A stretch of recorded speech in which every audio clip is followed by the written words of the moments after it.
Maybe it's because trees were here long before we were, or because they seem to be the strong, silent type, or because trees are the source of so much that we use each day that we tend to take them entirely for granted. Perhaps it's because they're immovable and seem to be immobile.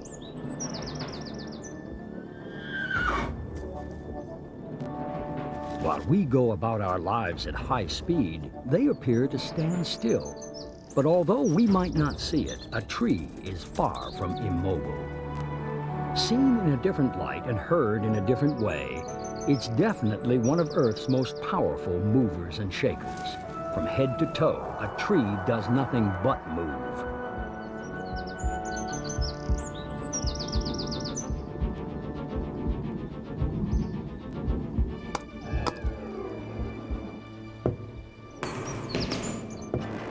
Trees once covered 4/5 of the Earth's landmass, and all around the globe, a tree of life takes center stage in myth and legend. In Norse myth, a great ash tree called Yggdrasil linked the earth with heaven and hell. At its roots was a deep spring said to be the source of wisdom. The ancient Greeks thought Zeus created the human race from trees, and trees were long believed to carry the souls of the dead in their rustling leaves. Several of the world's great faiths tell of a tree where humankind gained knowledge of good and evil. Most living creatures can find shelter under the emerald blanket. Trees still cover almost half of the planet's land area. The empire of towering trees started small. The earliest plants were so tiny that hundreds would fit on a fingernail. Among the plants that sprang up, it was trees that really went on to bigger things.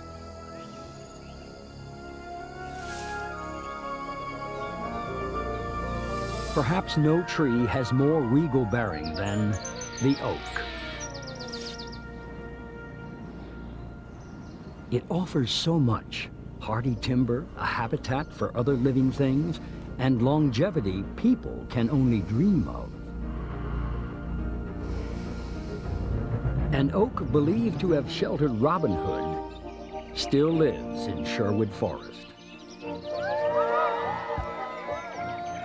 The oak is just one of more than 30,000 different kinds of trees.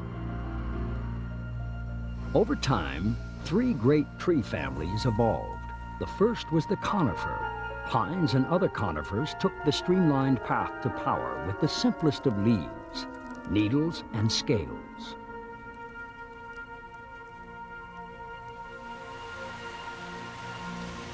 In a variety of climates, simple is good.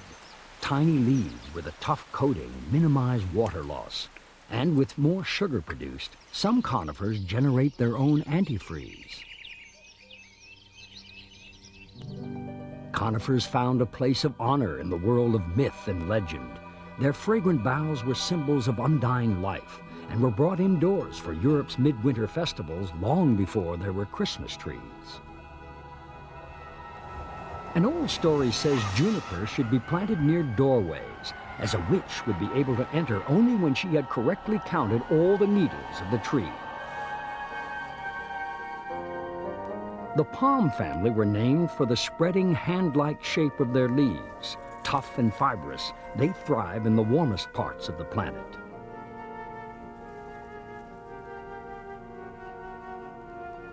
For a real variety show, it takes the huge family of broadleaf trees and their spreading canopies.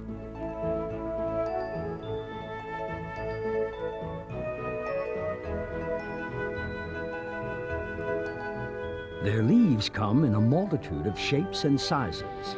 The Virginia leaf is indeed broad, while the box, also a broadleaf, is tiny. In any form, a leaf is part of the tree's strategic response to the conditions around it, how it captures light and air. When autumn comes, some of the broadleafs put on a spectacular show. Inside each leaf, green pigments fade away, while the hidden red or yellow pigments are revealed. New England's warm autumn days and chilly nights cause many trees to produce more sugars, and with them, some of the sweetest views of all. When its leaves fall, the tree begins to hibernate. Production cuts back during the long winter months. Even a mover and shaker has to take a break once in a while. But come spring, many of the nutrients in the fallen leaves will find their way right back to where they came from. To go out in a blaze of glory, only to spring back, that's power. Such tactics enable the broadleaf family to grow almost anywhere and in thousands more varieties than the palms or conifers.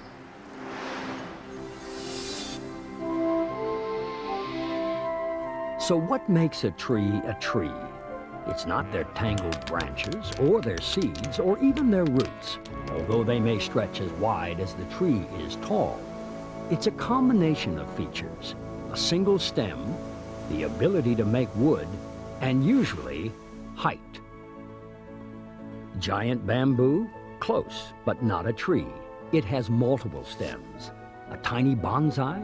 Yes, a rare exception to the rule about height, with all the majesty just in miniature.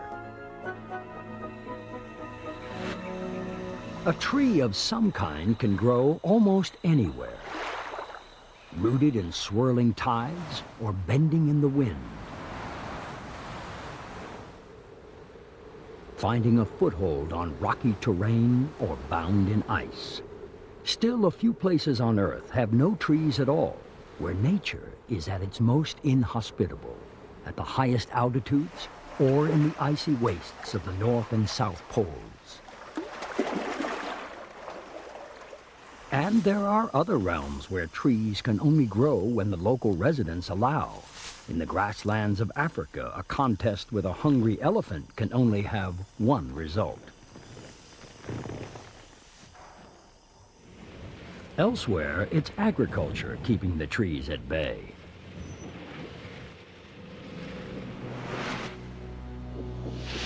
But trees are persistent, and among them, there are specialists. The monkey puzzle, with twisted branches that puzzle and prickle even the most agile monkey. For size, no tree overshadows the giant sequoia, the most massive living thing on Earth. This one is General Sherman, alive and well and living in California. It stands 34 stories tall. From its timber, 40 5-room homes could be built. A century ago, there was a sequoia that would have made the general look like a private. Some enterprising showman decided to take it on the road and charge admission for a glimpse of such splendor. Sadly, the tree didn't survive the attention. Its spine snapped. End of show. As for the oldest living thing on Earth, it too is a tree which lives in Tasmania. The huon is 10,500 years old. It doesn't look like much, but maybe that's why it's lasted so long. No wonder mere mortals have revered trees across time. In ancient Rome, senators came home at lunchtime to feed wine to their favorite trees. In New Guinea, one tribal culture celebrates the felling of a tree with ritual. Stones are thrown to ensure the tree's departing spirit will leave the tree cutters unharmed.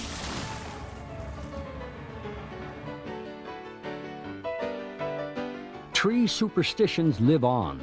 Perhaps we are trying to summon the power of trees when we knock on wood for luck. No one knows how the custom arose or why it must be done with the right hand. Wherever forests have grown up, so has magic and mystery. A fairy tale is never so spooky as when it takes place deep within a dark wood.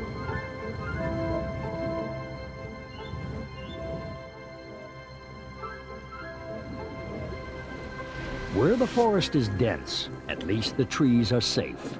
There are benefits in standing together against the wind and other threats. A tree's true spirit is anything but malevolent. It makes a natural haven for plants and animals alike. With its sheltering arms and inviting bark, the tree is a kind of all-night motel crawling with life.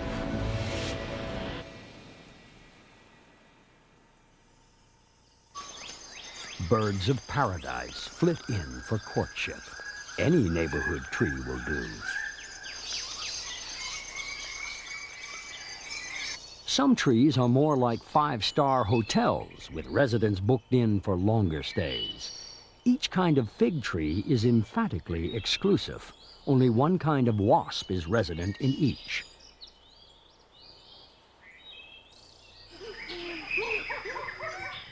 Other trees seem to host conventions for one species at a time, even off-season. For an insect, a tree can provide a handy changing room. Leopards store their leftovers in trees away from greedy competitors. Reptilian guests drop in and out.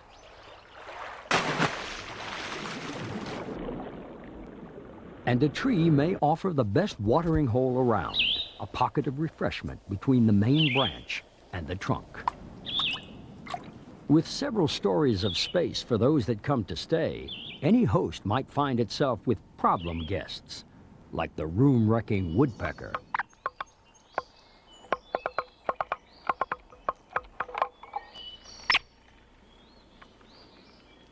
And the mistletoe plant, which stays on and on and on, sucking nutrients from its leafy host.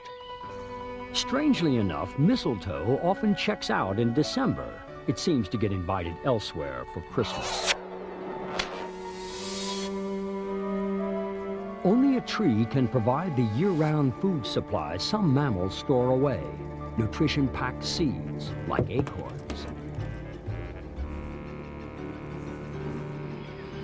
But when there are only leaves on the menu, an animal like the sloth may need to eat all night to gain enough energy to move. Even then, its top speed is a stately 1/10 of a mile per hour. Fortunately, people don't have to live on leaves. We've been eating fruits and nuts since the Garden of Eden. In Eastern Europe, woodsmen traditionally threaten their fruit trees with 3 mock blows of an axe to induce the tree to produce even more fruit. The Aztecs were the first to make the delicacy they called chocolatl from the seeds inside the cocoa pod. It was the food of the serpent god Quetzalcoatl. A world without chocolate would be no fun at all. A world without mosquitoes, now that's a thought. But until then, malaria, the world's biggest killer, is still fought with medicine from the bark of the quina tree. From aspirin to one of the latest cancer drugs, we can find cures for our ailments in trees. Just looking at trees can make us feel better. Research shows that patients who gaze at trees from their hospital beds return to health a day faster than those who have no such view.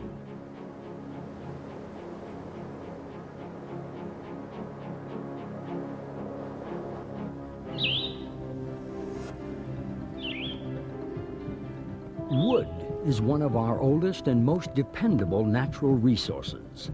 We use it from the cradle to the grave. When we want to put down roots, we're likely to build with wood, both outside and in.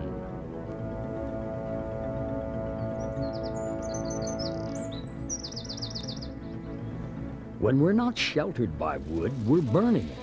Half of the world's forest crop is used for fuel, firewood or charcoal. In developing countries, 9 out of 10 people are warmed by trees.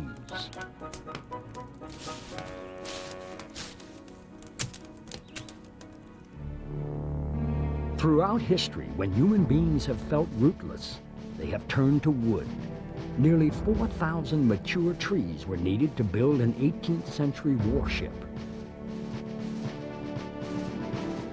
When the British ran out of trees for their shipbuilding, the American colonies made up the shortfall until 1776, when the supply suddenly ended. People have even tried to get trees to fly. Since the Wright brothers, some attempts have been successful. Just. Without wood, the world would be a quiet place indeed. In Guatemala, only the wood of female trees is used to make the marimba. The sound is said to be the tree's lament for her lost lover still standing in the forest. In Zaire, solemn ritual solicits the cooperation of both the wood and the spirit world.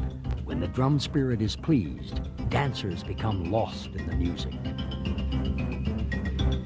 From pencils to rubber for erasers, to paper and the tires that transport them all, trees deliver the goods in seemingly endless supply. Since 1917, Earth's population has quadrupled, but worldwide use of paper has grown 17 times. Even a tree has a hard time coping with that much popularity.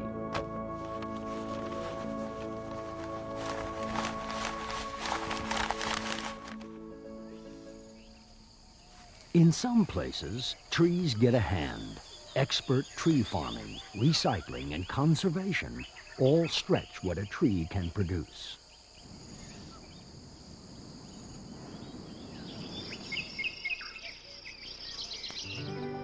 But surely, amid the bounty of worldly goods trees provide, nothing gives more pleasure than their most simple offering of all, beauty.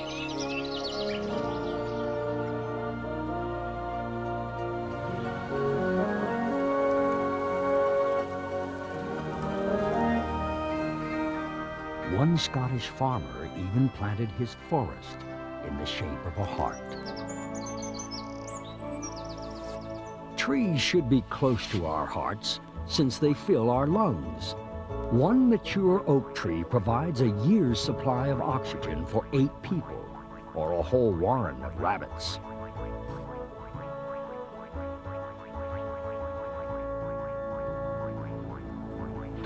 And every tree runs an oxygen factory. Trees, unlike animals, can make their own food and make wood grow on trees, starting with just sunlight and carbon dioxide. Sugars made in the leaves take internal elevators down to the factory in the trunk.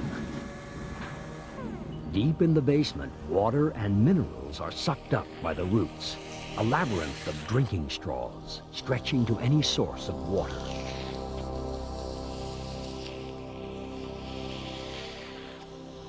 Water, gallons of it, rises up to the inhaling, exhaling leaves, exhaling oxygen, the stuff on which our life depends, but just a byproduct to the tree.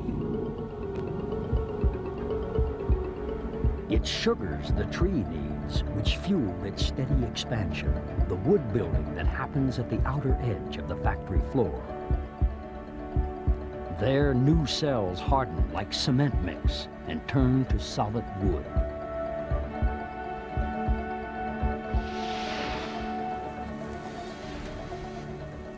As the tree grows taller, it's also growing fatter, like a man piling on overcoats. Many trees add a new coat each year.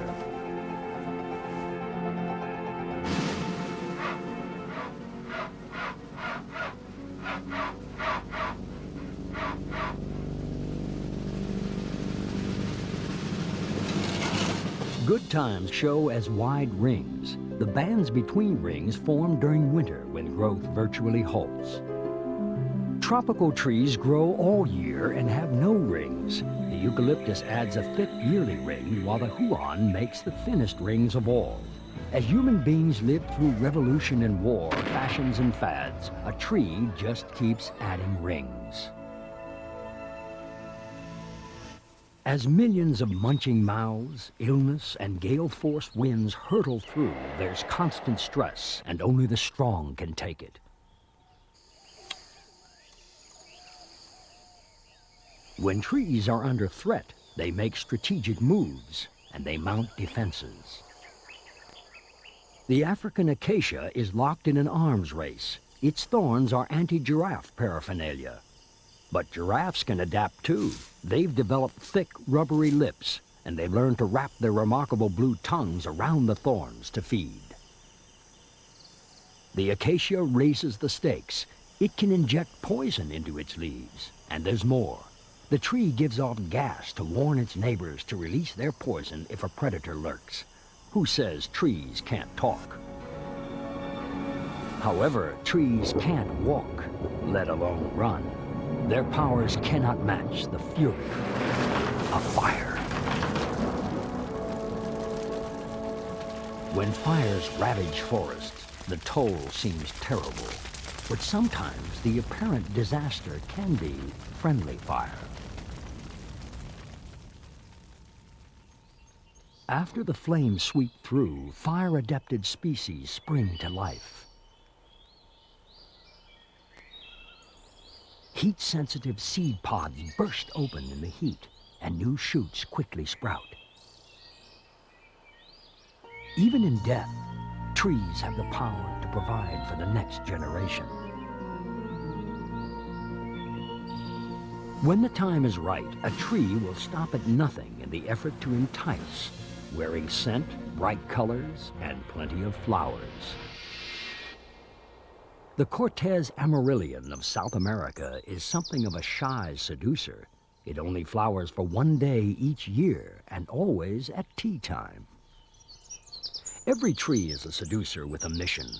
Pollen must be moved, usually from a male stalk to a female flower, so a new generation can begin.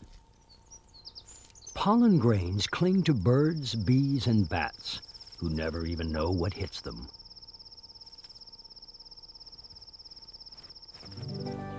Of course, there are some trees that use subtler attractions.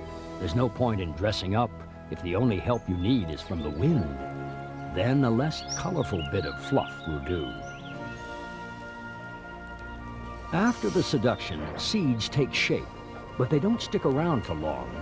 Trees have devised countless strategies for ensuring that the next generation moves on. They travel by air or by sea with the help of a long-distance courier. Fish eat fig seeds and deposit them on faraway shores.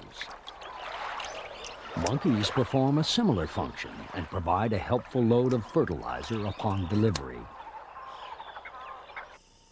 When a tree stands alone, like the guanacast, miles from its nearest neighbor, how did it get there? It rode in, courtesy of a seed-loving horse, whose digestive system may keep the seeds in storage for up to a year. By that time, the horse will have left its mark, quite literally, all over the place. One courier, the agouti, is a great hoarder of nuts. The problem is it has a terrible memory. It often forgets where it stashed its parcel of Brazil nuts, so they grow wherever the agouti leads them.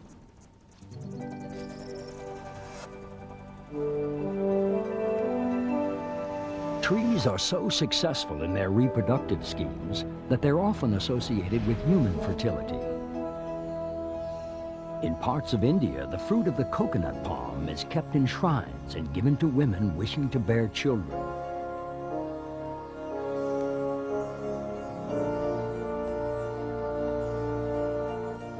And there are rituals to discourage reproduction. Christian nuns once drank a brew of the chaste tree's leaves to calm unhallowed emotions. There's no stopping a healthy tree's fertility, and there's no more powerful parent than the oak. Its spring flowers turn to autumn acorns, but rarely before an oak is 50 years old. Then 50,000 acorns fall from one parent tree. But what happens next is a gigantic game of chance. Each acorn must first survive, buried in its parents' fallen leaves, for an entire winter. Even when spring comes, it faces terrible odds.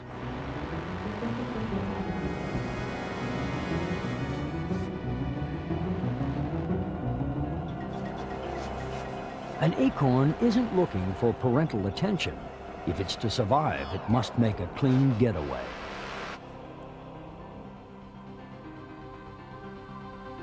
Its only hope, outlast its siblings, all 50,000 of them.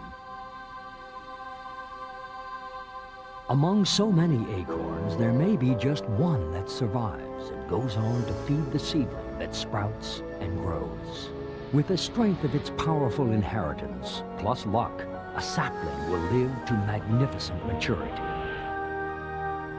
Trees come packed with the power to succeed, but not even their defenses can withstand this.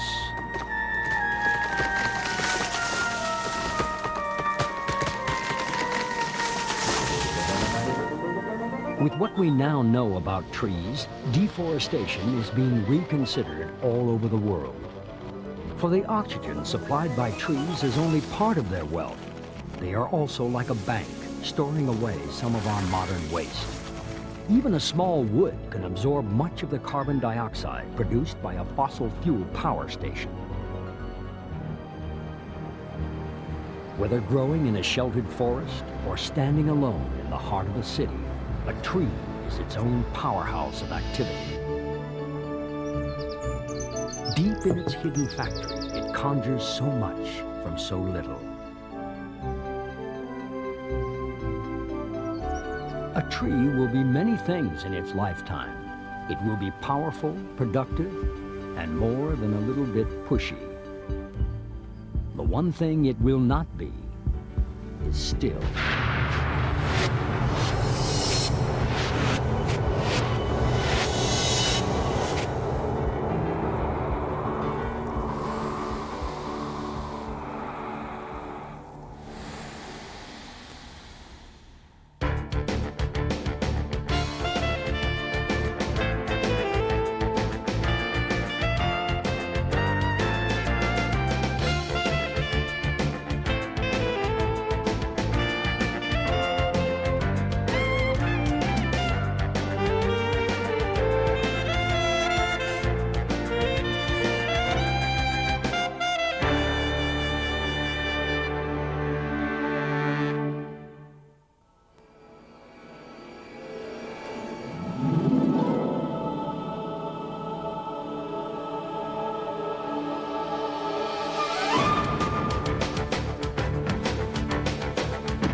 Eyewitness Museum. Created by combining traditional filmmaking techniques with state-of-the-art graphics. Stripping away the mysteries of nature and science to reveal the essence of each subject. Bringing the world into sharp focus. The making of Eyewitness.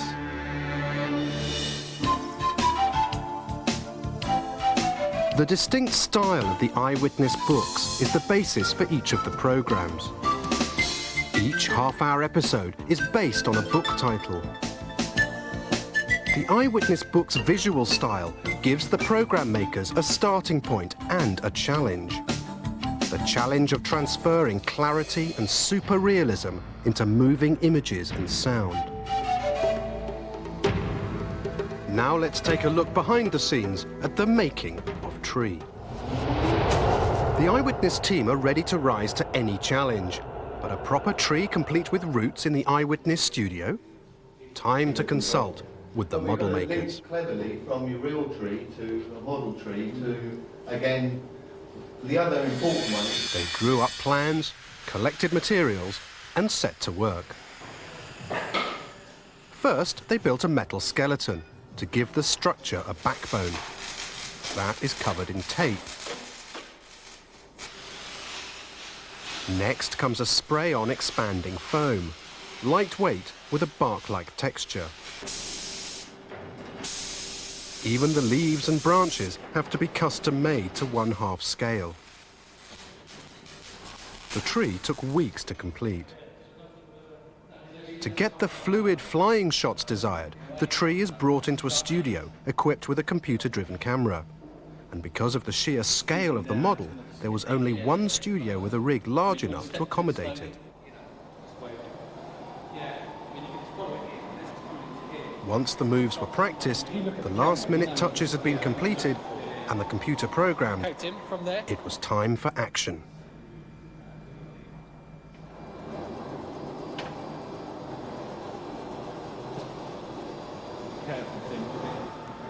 This rig can move with astonishing grace and agility, almost anywhere you want, despite weighing over 5 tons. I would have run this in slowly to him and keep an eye on it. Have you got that? As always, the final shots justified all the hard work. Throughout the Eyewitness series, many animals have been filmed in the studio. This squirrel needed no special instructions when it came to eating nuts. Many of the Eyewitness animals are professionals. They have wranglers, handlers, even agents.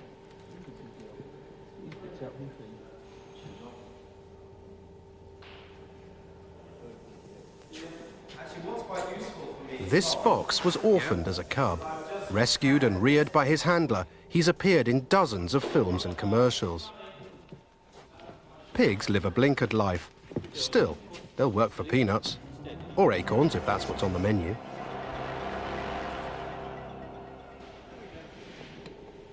Birds can be more challenging. They fly, and we can't. This owl took wing for a high-level studio tour. He made it clear who was really calling the shots on this shoot. I